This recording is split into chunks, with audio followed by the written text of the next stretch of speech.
Welcome to Pleasurology Island. I'm Free Thought Steve. Thanks for stopping by.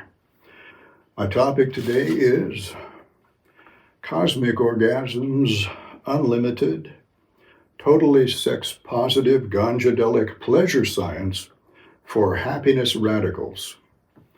I'll read that again. I put a lot of thought into my titles because I try to pack in as much information as possible in the 100 characters that YouTube allows for a video title.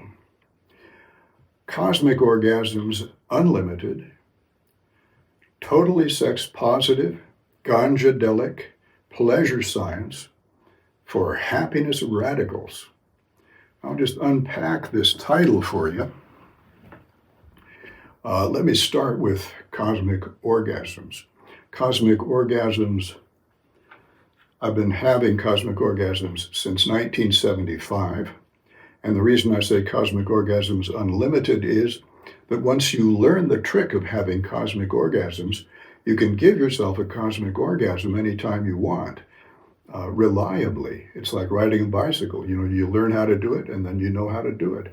So I've had 10,000 cosmic orgasms probably in the last 51 years since I learned how to have them. A cosmic orgasm means an orgasm that fills your entire consciousness instead of just filling a portion of your consciousness with intense pleasure for a short while. First, you fill your consciousness with high arousal pre-orgasmic sexual bliss energy, like a golden cloud of sexual bliss that fills your consciousness repeatedly without triggering the orgasm reflex. But then when you finally do trigger the orgasm reflex, the orgasm waves of pleasure flash up through your consciousness repeatedly, and they flash through your entire consciousness so that it feels like the whole universe is having an orgasm. That's why I call it a cosmic orgasm. And what we're doing is actually recruiting in our brain a broad network of neurons that are containing and creating this golden cloud of sexual bliss in consciousness. They're producing that cloud of sexual bliss in consciousness, and they are spread out widely in the brain. And we create that network first, and then once we have created that network of pre-orgasmic sexual bliss, then we trigger the orgasm, and each time that the orgasm muscles in our pelvis contract with the orgasmic contractions, they send a wave of nerve impulses up our spine to our brain, and those nerve impulses flow out to fill the entire network of nerve cells that we've already recruited for this broad cloud of sexual bliss energy, high arousal bliss energy. The orgasm flows through the entire network, and so you get waves of orgasmic pleasure that fill your entire consciousness, which feels like it's filling the entire universe, because basically our universe is our consciousness. Our consciousness is how we experience the universe. So if our entire consciousness is being flooded with waves of orgasmic bliss, then our entire universe is being flooded with waves of orgasmic bliss. And this is the kind of orgasm that afterwards doesn't leave you feeling discontented in any way. You don't feel half sexually satisfied or partially sexually satisfied. You feel 100% sexually satisfied because you've had a 100% orgasm. The brain could not have created any larger an orgasm than the one that you've just had. And it leaves you feeling completely sexually satisfied and relaxed and happy. And it gives you a reason for living. If you know that you're going to be able to give yourself more of these cosmic orgasms anytime you want, then it gives life some purpose. It gives life some meaning. Life is not just a dull routine of having to go to work 5 days a week and then trying to have a lot of fun on 2 days on the weekend. Life becomes different when you know how to have cosmic orgasms. And the reason that I start off the title saying Cosmic Orgasms Unlimited is because you are not limited in the number of cosmic orgasms you can give yourself. You can give yourself as many cosmic orgasms as your pleasure system has the capacity for. And the sexual pleasure system recharges itself quite rapidly. And so you can spend thousands of hours having pre-orgasmic sexual bliss that fills your entire consciousness. And then you can have cosmic orgasms whenever you're ready to. And we learn them by solo sex, so you don't need a partner to learn them, but then you can bring this talent for extraordinary sexual pleasure into your partner sex and have the most amazing partner sex you've ever had. So that's what I'm promising you. I will teach you how to do, since I learned how to do it 51 years ago. And I don't know of anybody else that knows how to do it, so I want to pass on this information to anybody who happens to be interested in having the world's greatest orgasms. Cosmic Orgasms Unlimited, totally sex positive, Ganjadelic pleasure science. Pleasure science, I consider myself a pleasure scientist. I used to consider myself a pleasurologist. That's why I named my channel Pleasurology Island. But then I found that people might think that pleasurology was just a fake science, a pseudoscience like astrology or something like that, and they wouldn't take it seriously. Or phrenology, studying the bumps on the skull, So to avoid any confusion on that point, I have renamed pleasurology pleasure science. And I consider myself a pleasure scientist. I have been a pleasure scientist since 1972. It's now 2026, so that's like 54 years of pleasure science.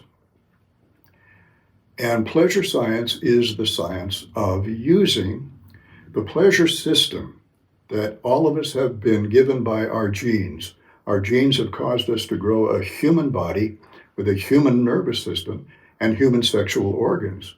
A body that is responsive to pleasure, and a body that can send that pleasure up to our brain and our nervous system, and our emotional nervous system, our emotional brain, can interact with the pleasure coming from our sex organs and the other parts of our body to create this cloud of sexual bliss that ultimately will lead to a cosmic orgasm.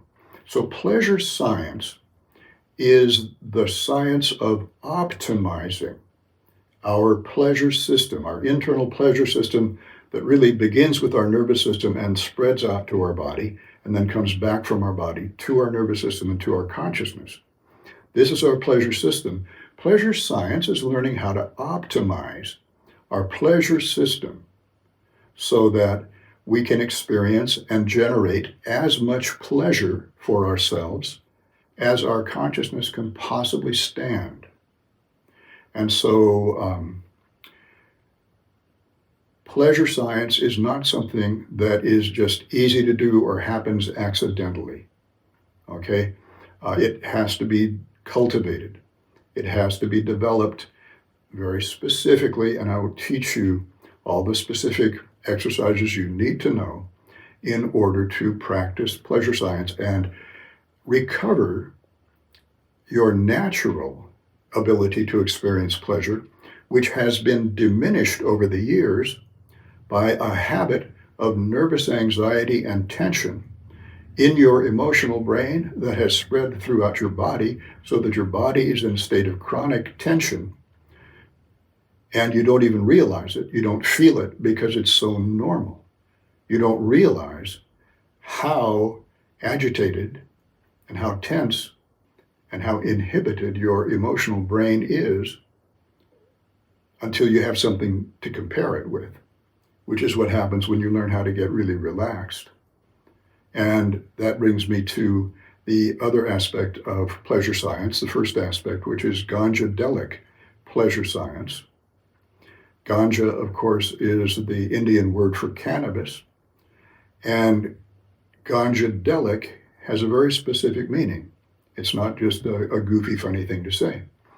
Ganjadelic means using cannabis as a psychedelic. Now, of course, cannabis is one of the family of psychedelics that includes LSD, psilocybin, MDMA, and others. Cannabis is the least dominating of the psychedelics. It works with us. It doesn't just take our system over the way that LSD or psilocybin can do, or MDMA. So we partnership with cannabis in order to learn how to enhance the pleasure abilities, the pleasure capacity of our internal pleasure system. And we do that by using cannabis to relax, and using cannabis to learn how to pay better attention to our consciousness, because that is actually the meaning of psychedelic. Psyche means consciousness, and delic means making it appear to us where we could not see it before. So the name psychedelics was invented to convey the idea that when you take a psychedelic chemical, all of a sudden you become aware of your field of consciousness as a field of consciousness.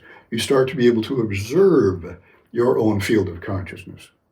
Normally, we look right through our field of consciousness to the outside world, and we can't find consciousness anywhere because our attention is always so far outside of ourselves. The psychedelics allow us to bring our point of attention further back into consciousness, where we can actually look at what's around us and say, oh gosh, all of that stuff is actually part of my consciousness. That is my field of consciousness. And so Ganjadelic use of cannabis is using it as a psychedelic to help us observe what's going on in our consciousness more clearly and more subtly than we ordinarily do. Excuse me.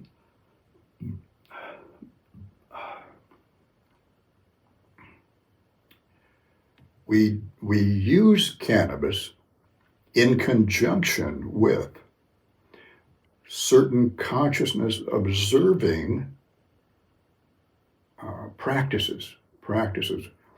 Looking at consciousness intentionally is the practice that is known in Japan as Zen, known in China as Chan, and it comes from the Indian word jhana, which means meditation, Zen meditation. But what is meditation?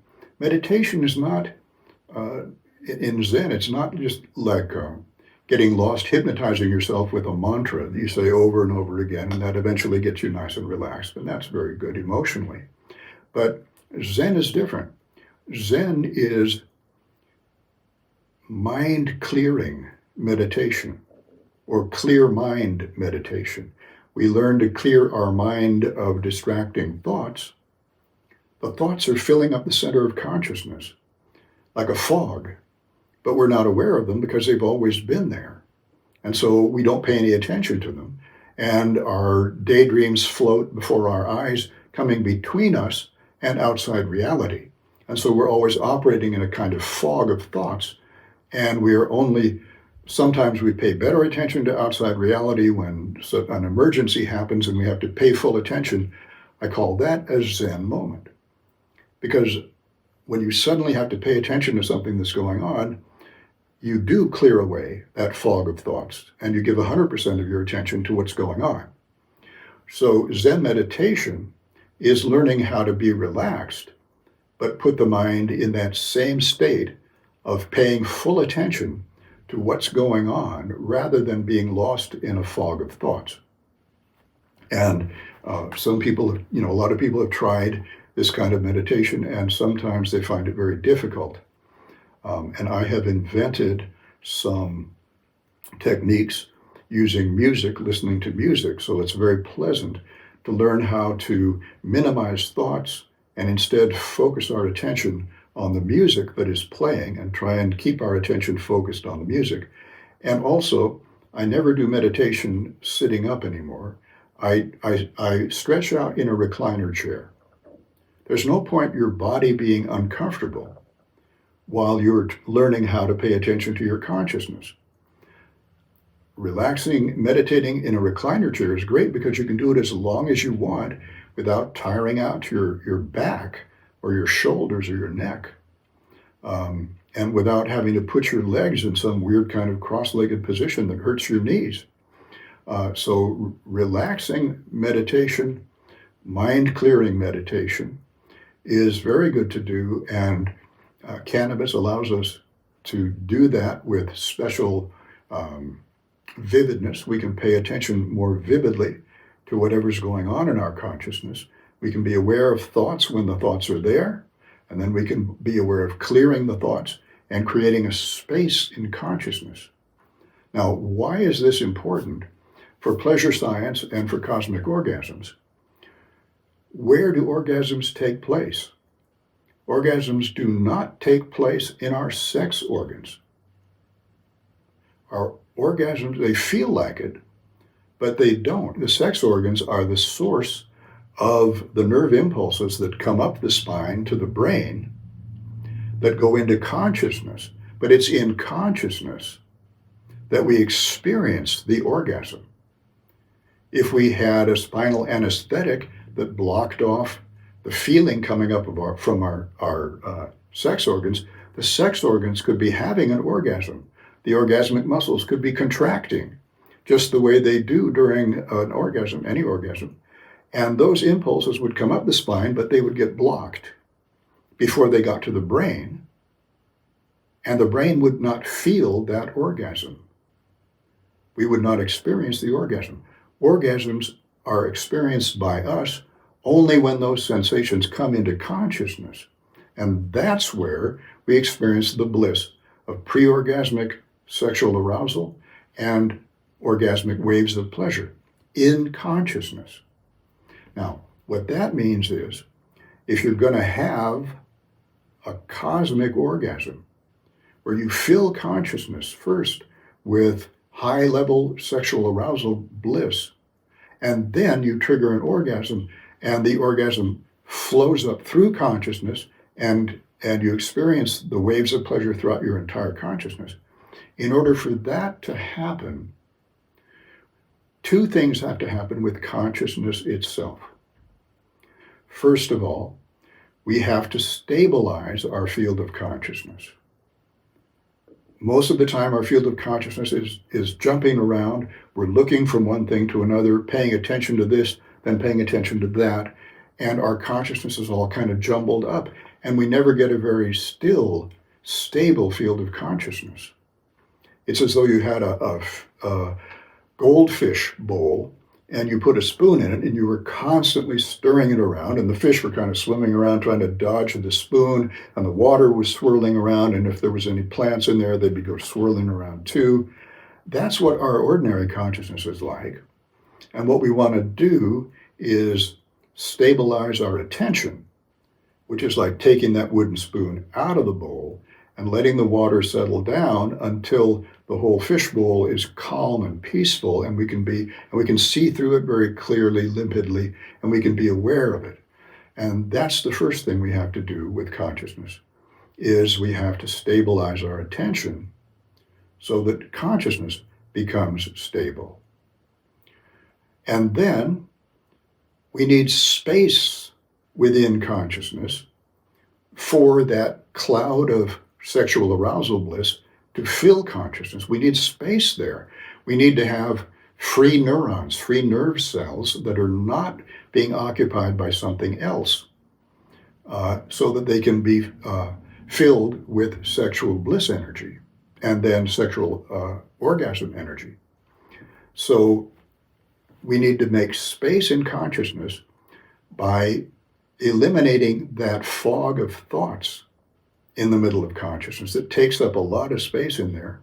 And we also have to learn to relax the muscles of our body, because if we have muscle tensions, they will tend to block consciousness, and they will actually make consciousness smaller, because every part of your body that is tense, chronically tense, you end up not being able to feel it, because the brain blocks out the sensations from muscles that are constantly tense, because those are unpleasant sensations and they're not changing, and the brain just shuts down all perception of that part of our body.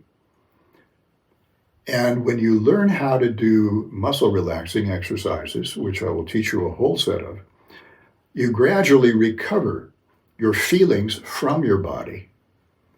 And you begin to, oh, wow, I can feel this part of my body, and I can feel this part of my body, and I can feel my legs, and oh, I can feel, areas that I haven't felt for years because they were tense. But now I can feel them in a very calm and subtle way, in a way that I couldn't feel them before.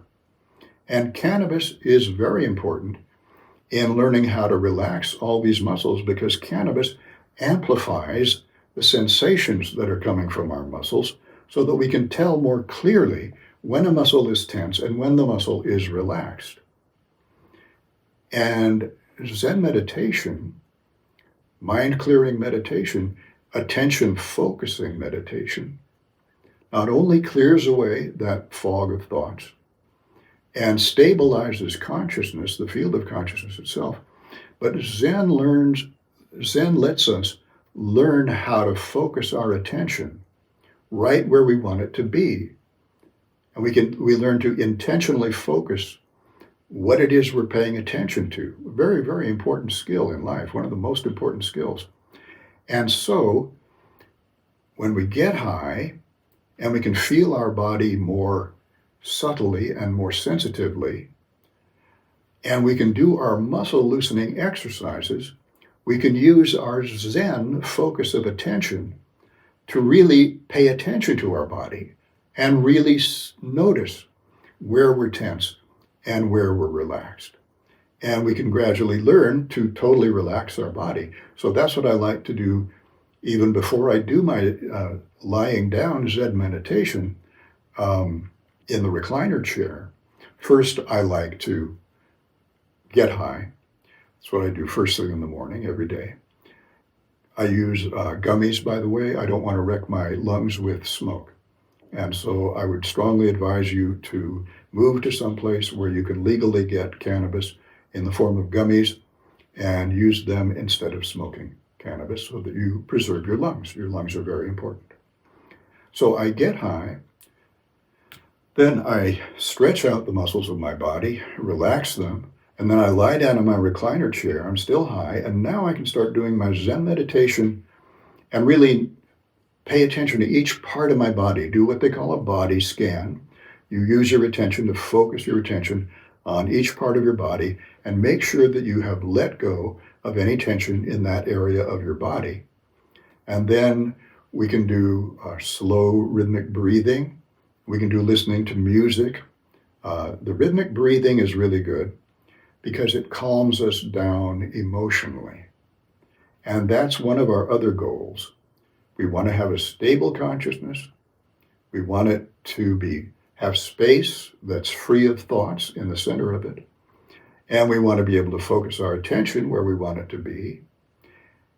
And this is very important, we want to be calm emotionally.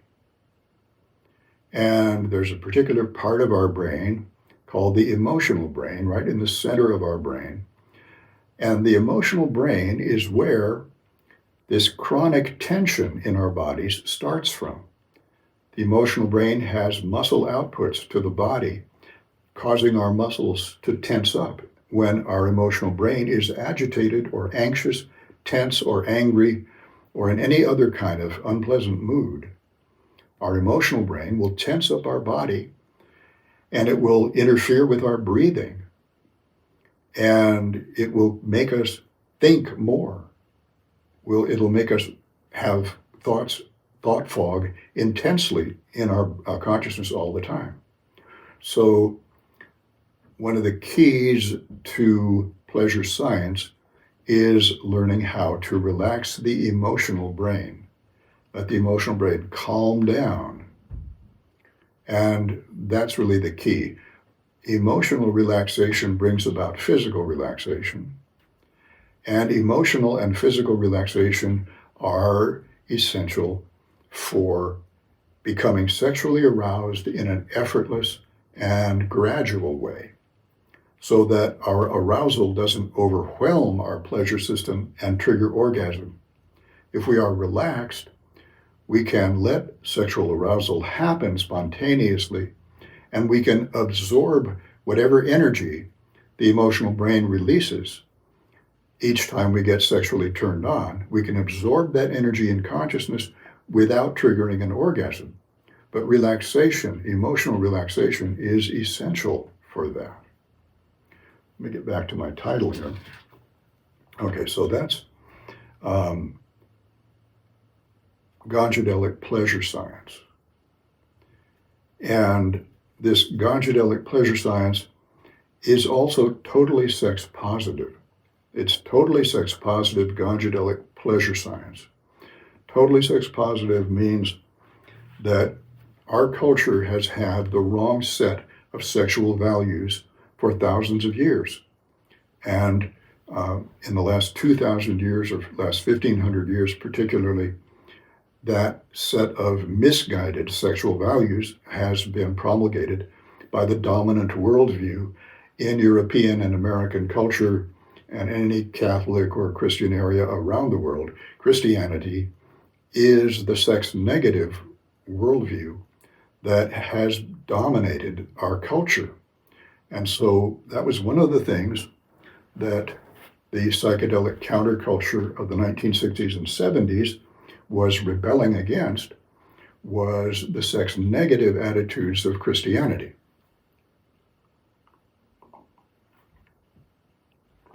And so I was unfortunately heavily indoctrinated with Christianity as a child by my father, who was a preacher.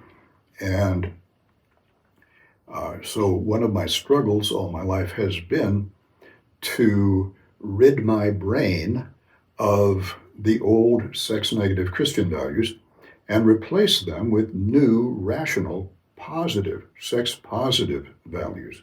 So that's why this is sex-positive pleasure science, and I mean totally sex-positive. I am in favor of anything that we can do that gives us sexual pleasure that does not have any negative consequences afterwards. Now, what that means is we don't do just anything we want sexually, particularly with partner sex. We don't just have casual partner sex with anybody that we want, because that's a very dangerous thing to do in this age of epidemics, STD epidemics. And we don't have unprotected sex in the sense of not taking precautions against having a baby. All right, we use contraception when it's necessary, or when it seems likely that one partner might get pregnant. So we don't just have unplanned, spontaneous sexual interactions with other people anytime we want, anytime that we have the opportunity to, because that's not real pleasure science. That's what I call faux pleasure science. Faux happiness is what you get. You get pseudo happiness rather than real happiness, because real happiness means you enjoy what you're doing now and you have pleasant memories of it, and you have no unpleasant after effects whatsoever. There is absolutely nothing sex positive about either STDs or unplanned pregnancies or breaking somebody's heart. All three of those things are risks that must be taken into account when we have partner sex. Partner sex involves a lot more responsibilities and planning than solo sex does. Now, to be sex positive means to say our sex drive is part of our human nature. It's built into our human nature. It's built into our nervous system as well as our sex organs. It's not just built into the body by any means. The core of our brain, the emotional brain, contains very powerful sexual arousal circuits, sexual response circuits. In other words, nerve circuits that are designed genetically to respond to another human being who would be someone that our brain thinks might be a good sexual partner, to respond with sexual arousal.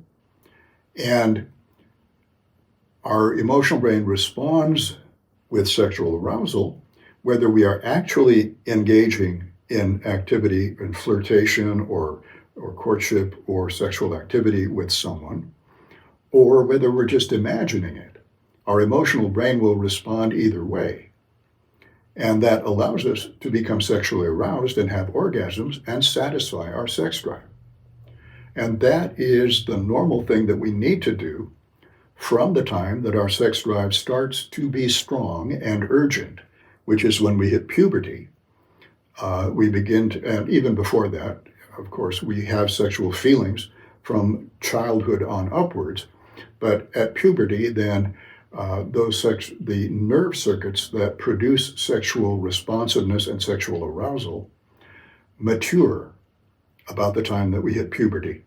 Those nerve circuits mature, and what they do is they give us the urge, the desire to have some kind of sexual interaction with the kind of partner that our emotional brain happens to find sexually attractive. And we should follow our own sexual nature. We shouldn't try to become attracted to people that we're not attracted to. So whoever it is that our own emotional brain is naturally primed to find attractive, that's the kind of person we should fantasize about. It's the kind of person that we should eventually carefully become involved with and hopefully interact with in an erotic way of one sort or another. We shouldn't fight our own brain's natural sexual recognition circuits. Our brain naturally recognizes this person as sexy. We don't have to force ourselves to find this person sexy. Our brain automatically finds that person sexy. And so that's how we learn what our basic sexual preferences are. And to be sex positive means to accept whatever our sexual preferences happen to be. And they can change gradually over time. We can add on to them. We never lose the sexual preferences that we have during puberty and in our earliest years. They form the core of our sexual preference identity, and we can elaborate on those, but we never lose those basic attractions. So we shouldn't fight our basic attractions, because what we're wanting to do is create as much emotional sexual arousal as possible when we're going to have our cosmic orgasms, because the more emotional arousal that we have, the less physical pleasure that we need to have an orgasm. If we are very highly emotionally aroused, and we've allowed that arousal, that emotional arousal, to fill our whole organism and fill our whole consciousness, then it's very easy to give ourselves enough pleasure to trigger an orgasm. The emotional arousal energy combines in consciousness with the physical pleasure from our sex organs and the rest of our body. The physical pleasure sensations combine with the emotional pleasure sensations in consciousness. The emotional pleasure sensations amplify the pleasurability of the physical sensations. The emotional energy makes the physical sensations more pleasurable. It's like turning up the volume on the physical pleasure sensations, and that creates this cloud of emotional bliss in consciousness, which will trigger an orgasm if we're not careful. We need to be aware of it. We need to be observing our consciousness, doing Zen meditation while we are doing sexual activity, so that we can be paying attention to our consciousness and notice the moment that our emotional brain gets so turned on that it releases a little burst of, or maybe a big burst of, emotional arousal energy. And we know that that's happening because all of a sudden the quality of the pleasure sensations from our sex organs suddenly becomes much more pleasurable. The quality of pleasure becomes intensified, and so the amount of pleasure that we're experiencing in consciousness, the amount of pleasure that we are experiencing in consciousness multiplies all of a sudden, and that's when we can trigger an orgasm if we want to. But if we're trying to delay orgasm and build up the energy gradually for a while and enjoy it for a while before we have an orgasm, then we need to be careful. We need to be paying attention to our consciousness at the moment that we feel our consciousness flooded with a new surge of sexual bliss energy. That means when we feel that surge of sexual bliss energy, that means that our emotional brain has just responded to something with a burst of emotional arousal. It may be a fantasy that we were thinking about. It may be something that we've actually done with a partner if we're interacting with them, and suddenly the partner or we do something especially sexy. We think about something sexy. Either way, the emotional brain all of a sudden gets more sexually turned on than it was a moment ago. And we know that that has happened because we feel that surge of pleasure come into consciousness. And when it does, that's when we've got to use all of our relaxation skills to let our consciousness absorb that energy without triggering an orgasm. We have to, you see, ordinarily, consciousness is closed. It's kind of tensed up. And when that surge of energy comes up, it has nowhere to expand to. And so it bounces back down, hits the orgasm trigger center, and triggers the orgasm reflex. And we start feeling those convulsions, those contractions of the orgasmic muscles in our pelvis, and we have an orgasm. But the orgasm never gets beyond that little contained area of consciousness. So what we're wanting to do for a cosmic orgasm is to let the energy be able to spread up and outward and visualize it going off into infinity and disappearing in the universe rather than containing it in any way. We want to dissolve the boundaries of consciousness by totally relaxing, particularly by relaxing our eyes. Now, you've probably never thought about whether your eyes are tense or relaxed or not, but each of your eyes has 6 muscles surrounding it that move the eye in different directions. And those muscles are subject to chronic tension, constant habitual tension, just the way that the muscles of the rest of the body are. So we have to do eye relaxing exercises in order to relax the muscles of our eyes so that, and that's very easy to do. You move your hand in certain specific patterns, you keep your head still, and you let your eyes follow your hand as it moves around until you've moved your eyes in every possible direction for quite a while. And then you close your eyes, let your eyes be completely relaxed, and feel all those muscles around the eyes being relaxed. And once again, cannabis really helps us focus in on those sensations of the muscles around the eyes so we can learn to have completely relaxed eyes.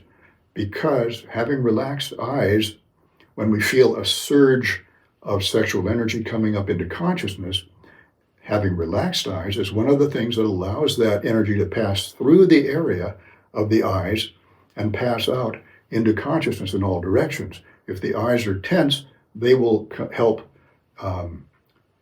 contain that energy so that it bounces back down and triggers an orgasm reflex. They will block the energy from spreading. So eye relaxation is very important. And our eyes are completely relaxed only when we are not thinking about anything. If we're thinking about something in our mind, our eyes are actually watching those internal mental images that we have, and that's causing tension in the eye muscles. So as soon as we feel a surge of energy coming up from emotional arousal, we've just gotten more turned on, and there's a surge of bliss energy mingling with the pleasure energy from the sex organs. At that moment, we have to relax our eyes and completely clear our mind of thoughts. and allow that energy to flow out in all directions and to flow down toward the body too. Let it flow anywhere it can possibly flow so that the energy disperses safely without triggering the orgasm reflex. Okay.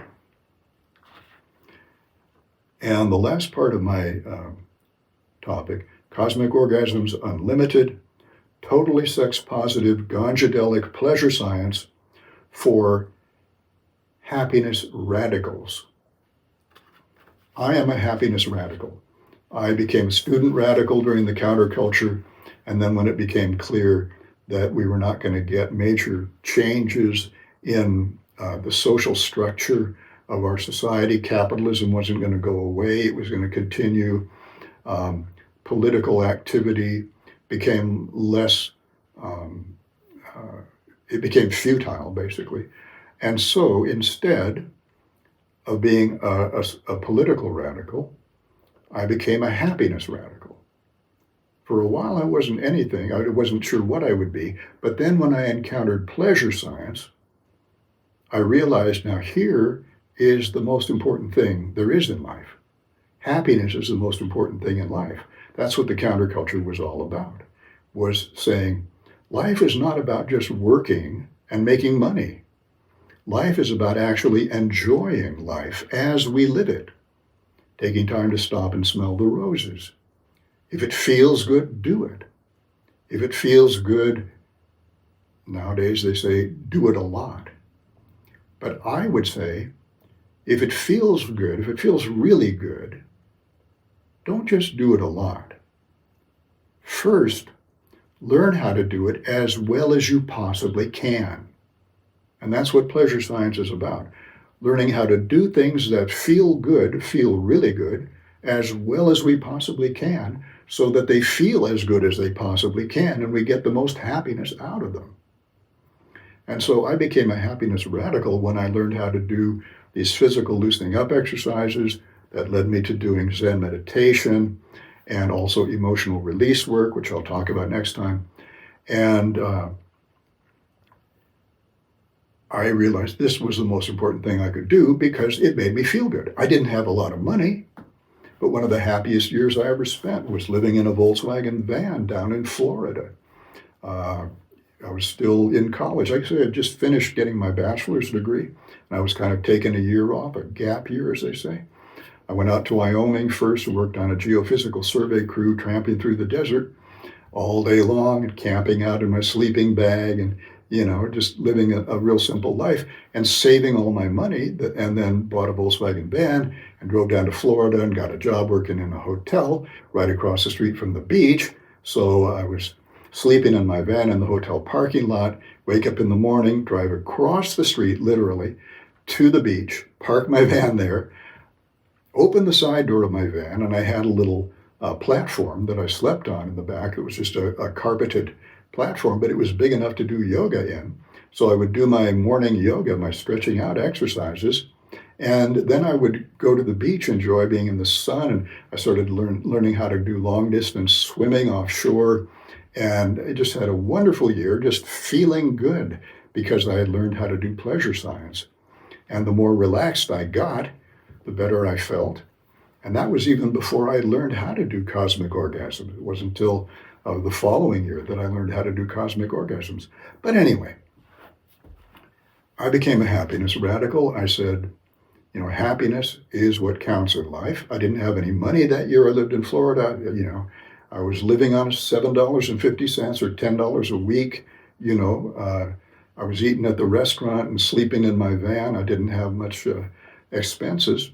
So, but I was happy as could be. I had a wonderful time because I felt good for the first time in my life. I felt good physically, emotionally, and mentally because I learned how to do pleasure science a couple of years earlier.